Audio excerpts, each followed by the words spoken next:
pessoal, sou o professor Bruno Amorim e estou aqui de volta com vocês para mais um debate quente sobre física.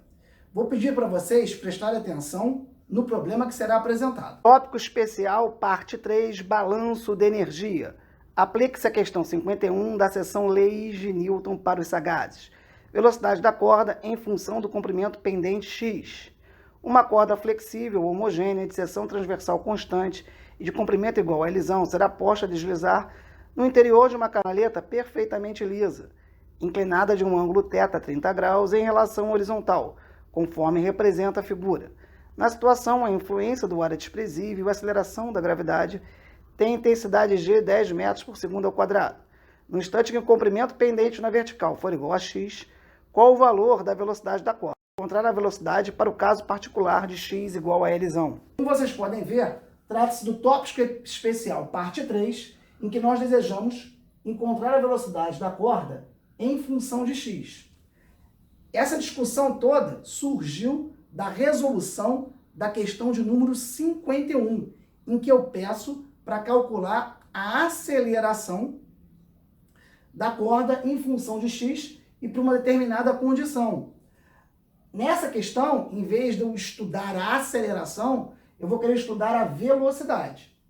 Nós, então, usaremos a metodologia do balanço de energia para resolver tal problema. Aqui está o desenho inicial, eu tenho uma canaleta, essa canaleta está disposta com um ângulo alfa em relação ao apoio, eu tenho uma corda dentro da canaleta, essa corda vai escorregando na canaleta, até que em um determinado momento toda ela está na vertical. Durante esse movimento, eu quero saber como a velocidade da corda, que é única em todos os seus pontos, varia em função de x, sendo x essa parte pendente na vertical.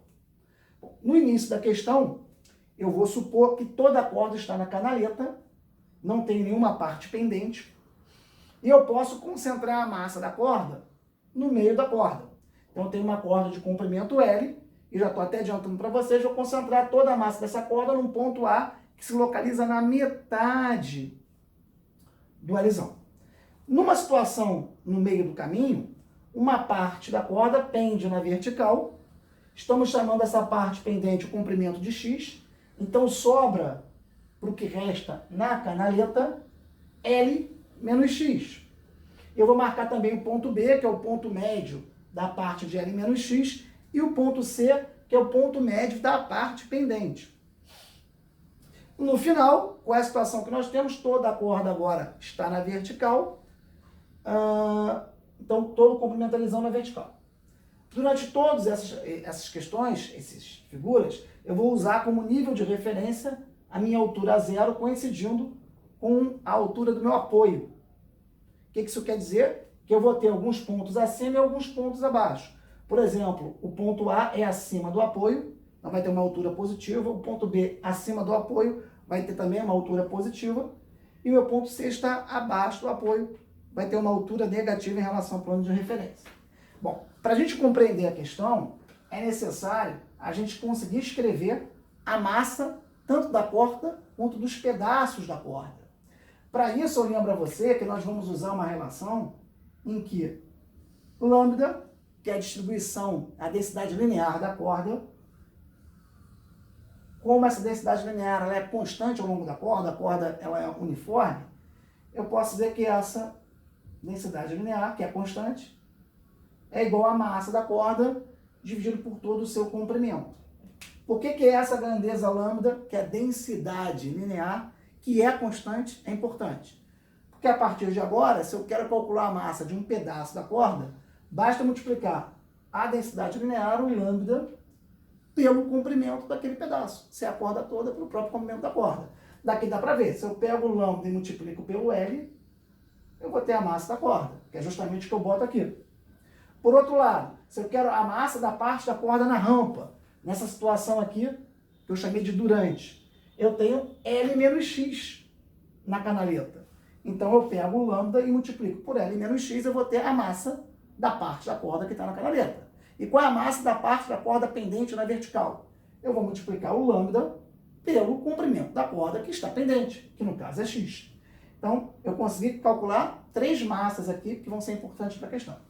Outra coisa relevante são as distâncias dos meus centros de massa que se localizam com uma corda uniforme na metade de cada pedaço da corda em relação ao meu plano de referência. Então vamos lá. Qual é a altura de A em relação ao meu plano de referência? Nós sabemos que o A está localizado na metade da corda, então aqui eu tenho L sobre 2. Aqui eu tenho um ângulo alfa. E se eu quiser calcular esse pedacinho daqui, que eu vou chamar de A, só para vocês poderem compreender. Quem seria o seno de alfa? O seno de alfa seria o cateto oposto, que é o A, pela hipotenusa, que é L sobre 2. Ou seja, o A seria igual a L sobre 2 seno alfa, que é justamente o que já tinha aqui em laranja. Então, a distância de A ao nível de referência é L sobre 2 seno alfa. E a distância de B ao nível de referência? O modelo é o mesmo, tá? Só que em vez de aqui ser L sobre 2, aqui agora é L menos X, e a metade vai ser L menos X sobre 2. Basta, então, multiplicar pelo seno do ângulo. Não vou fazer o mesmo desenho aqui, é análogo, só que no lugar aqui de L sobre 2, agora vai ficar L menos X sobre 2. Então, é igual. Então, a distância do B ao nível de referência é L menos X sobre 2. Finalmente, no ponto C, a metade de X é X sobre 2, então ele dista X sobre 2 da altura. Só que agora, como está abaixo do nível de referência, vou botar o sinal negativo menos X sobre 2. Então, fui capaz de encontrar a massa da corda ou dos pedaços da corda e as distâncias dos centros de massa da corda ou dos pedaços da corda em relação ao meu nível de referência. Agora eu vou fazer o balanço de energia. A questão diz que não tem atrito, então a energia mecânica inicial é igual à energia mecânica final, conservação da energia, só a ação de forças conservativas. A energia mecânica é a soma da energia cinética mais a energia potencial. Então a energia mecânica inicial é energia cinética inicial mais potencial gravitacional inicial, energia mecânica final, energia cinética final, mais energia potencial gravitacional final. O corpo parte do repouso, a corda, então a energia cinética inicial é zero, e a energia potencial gravitacional é igual a mgh. Só que no lugar da massa, eu vou trabalhar usando os comprimentos das cordas, ou dos pedaços das cordas. E no lugar da altura, eu vou colocar essas distâncias daqui. Bom, vamos então. mgh inicial. Bom, inicialmente eu tenho a corda inteira. A massa da corda toda é lambda L. Então essa é a massa de toda a minha corda na posição inicial. Qual a distância que está da base? L sobre 2 seno alfa.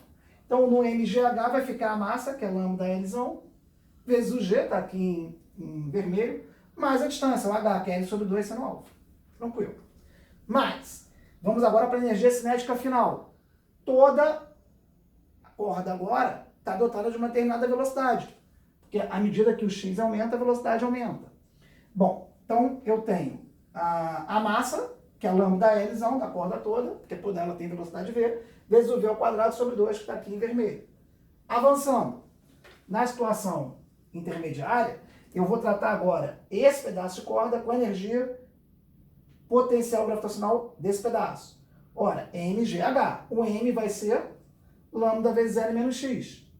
Lambda vezes L menos x. Vezes o g, vezes a altura. Mas a altura é L menos x sobre 2 seno alfa. Que está aqui, ó. Então, eu botei L menos x sobre 2 seno alfa. Mais a energia potencial gravitacional desse pedaço, que vai ser negativa porque a altura é negativa em relação ao meu nível de referência, porque está abaixo do nível de referência. A massa desse pedaço é o lambda x, tá aqui, vezes o g, vezes o h. O h é menos x sobre 2, como eu tinha encontrado. Então eu escrevi aqui todo o meu balanço de energia. Eu procurei colocar aqui em cores diferentes, fazendo associação com os cálculos, né, que nós fizemos antes, para que fique mais fácil a gente compreender o conteúdo. Bom, vou fazer uma outra mexida só. Nesse lado esquerdo aqui eu juntei o L com L, L ao quadrado sobre 2. Só uma observação. Se eu notar aqui, eu tenho nessa parcela o lambda como fator, nessa parcela o lambda como fator, lambda como fator, lambda como fator. Se é fator em todas as parcelas, eu posso simplesmente cancelar o lambda. Então, eu vou tirar o lambda daqui da minha fórmula, eu vou cancelar. L com L ao quadrado sobre 2, seno alfa vezes o G, mais, cortei o lambda, L sobre 2V2, mais, aí aqui eu peço atenção para vocês, tanto essa parcela quanto essa tem o G. Eu vou colocar em evidência o G aqui, e vou cuidar dos fatores. O lambda sumiu, qual é o primeiro fator que eu tenho? L menos x vezes L menos x sobre 2 vezes seno alfa. Ora, como é que eu vou fazer isso? É L menos x vezes L menos x. É L menos x ao quadrado. Para facilitar aqui, eu já fiz a multiplicação. L menos x ao quadrado é um produto notável. Não vou nem escrever aqui que não tem mais espaço, né? Então, como é que é o produto notável? L menos x ao quadrado é L ao quadrado menos 2LX mais x ao quadrado. Então, vou levar isso em consideração, galera. Então, vai ficar, então, aqui, ó, L ao quadrado vezes seno alfa sobre 2. L ao quadrado, seno alfa sobre 2. Qual a outra parte? Menos 2LX vezes seno alfa sobre 2. Mais x ao quadrado, seno alfa sobre 2. Então, tá aqui tudo escrito. E falta só essa parcelinha daqui, que vai ser menos x2 sobre 2. Então, todo mundo aqui multiplicando o g. Bom, vamos avançar então. Eu posso notar que eu tenho um termo aqui, L2 sobre 2 seno alfa vezes g, que também está aqui à esquerda, L2 sobre 2 seno alfa vezes g. Eu até botei aqui em verde, ó, um verdezinho aqui em cima. Então, eu posso simplesmente cancelar esse pedaço com essa parcela aqui. Tá? Foi o que eu fiz. E, dito isso, que eu posso simplificar esse pedaço com esse pedaço, eu vou trazer esses três termos para a esquerda. Lembrando que esses três termos estão multiplicando o g. Se eu trago esses três termos para a esquerda, eu tenho só que ajustar os sinais. Então, o menos 2LX passa para lá, 2LX. O x2 sobre 2 passa para lá, menos x2 sobre 2. E o menos x2 sobre 2 passa para cá com x2 sobre 2. Então, vamos lá. Eu tenho aqui, ó, menos x2 sobre 2, x2 sobre 2, menos 2LX seno alfa sobre 2, mais 2LX seno alfa sobre 2, e esse termo aqui, x2 seno alfa sobre 2, menos x2 sobre 2 seno alfa. Tudo multiplicando o g, que tem que ser igual a L sobre 2, V2. O que eu vou fazer agora aqui? Pequenos ajustes. Todo mundo aqui está dividido por 2.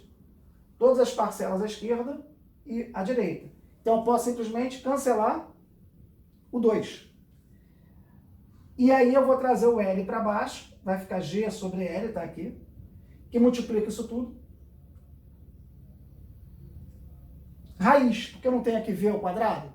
Então, o que eu estou fazendo? Cancelei todo mundo que é 2. Tá? Poderia fazer assim com vocês. Ó. Cancela, cancela, cancela, cancela. Trouxe o L para cá e vou tirar a raiz. Então, V vai ficar igual a G sobre L, que multiplica isso tudo, raiz. x2 mais 2LX seno alfa, menos x2 seno alfa. Essa expressão que nos relaciona a velocidade, uma parte x pendente na vertical, para um ângulo alfa qualquer. É a forma mais genérica. Mas aqui, na questão, o ângulo é de 30 graus. E o seno de alfa é meio. Então, eu posso e devo usar essa informação para dar uma simplificada nessa fórmula grande aqui. Se eu adotar, então, o alfa como 30 graus, eu vou ter G sobre L, x sobre 2 mais, comigo, 2LX seno alfa. Mas seno alfa é 1 meio. 2 vezes 1 meio dá 1. Então, aqui fica mais LX. 2 vezes meio, 1, só fica o LX. Menos x ao quadrado vezes meio, que é menos x2 sobre 2. Eu ainda posso simplificar, porque x sobre 2 menos x sobre 2, né? X ao quadrado menos x ao quadrado sobre 2, dá x ao quadrado sobre 2. Porque eu estou tirando do inteiro sua metade. Então, sobra x2 sobre 2. Mais LX. Então, essa expressão daqui, V igual a raiz de G sobre L, que multiplica x2 sobre 2, mais LX, é a expressão mais simplificada que nos dá a velocidade em função do x para um ângulo de inclinação da canaleta de 30 graus. É importante aqui a gente fazer a análise dos pontos finais, né? E do ponto inicial. No início, quando o x é zero, a gente partiu da consideração que estava em repouso. E realmente, como todo mundo aqui depende do x, se o x é zero, vai ficar 0 mais 0 vezes g sobre L dá zero. Então a velocidade é zero quando o x é zero. Essa foi a nossa hipótese, que o sistema parte do repouso, quando a corda está inteiramente na canaleta. Qual é a situação limite? Toda a corda agora está na vertical. Tá? Vocês poderiam fazer o balanço de energia, e aí fica o desafio para vocês, considerando a situação inicial e a situação final. Por quê? É mais trabalhoso quando nós temos que calcular uma posição intermediária x. Quando nós queremos fazer o balanço entre duas posições que nós conhecemos a medida, fica mais fácil realmente. Ainda mais nessa situação daqui, porque eu tenho toda a corda na vertical, então eu concentro a massa dela aqui. Então tem uma energia mecânica potencial, né? Gravitacional fácil, é a massa da corda, lambda L, vezes o G, vezes o L sobre 2 com sinal de negativo. E a situação inicial aqui também não é difícil. Tá? Mas por aí que vocês fariam um balanço de energia para encontrar o resultado que eu vou chegar aqui. Que é usar a expressão com o x igual a L. Ou seja, eu tenho uma expressão genérica para o x e vou usar o x no limite, que é quando toda a corda está na vertical, o x virou L. Quando eu faço isso, então, vai ficar V igual a raiz de g sobre L, x ao quadrado, L ao quadrado sobre 2, mais Lx, L vezes L, L ao quadrado. Se eu faço isso, L ao quadrado sobre 2 mais L ao quadrado, vai dar 3L ao quadrado sobre 2. Só tirar o MC aqui e somar, básico dá 3L ao quadrado sobre 2. Esse L ao quadrado com L cancela, então eu vou ter no final que V igual a raiz de 3GL sobre 2. Considerando que a corda saiu toda da canaleta e agora está toda na vertical. Lembrando então que vocês poderiam obter esse resultado final fazendo o balanço de energia, considerando o início e o fim. O que eu fiz aqui é justamente a fórmula no durante. E ao chegar nessa fórmula no durante, eu ousei testar a fórmula para o fim, o que é super válido. Espero que vocês tenham compreendido.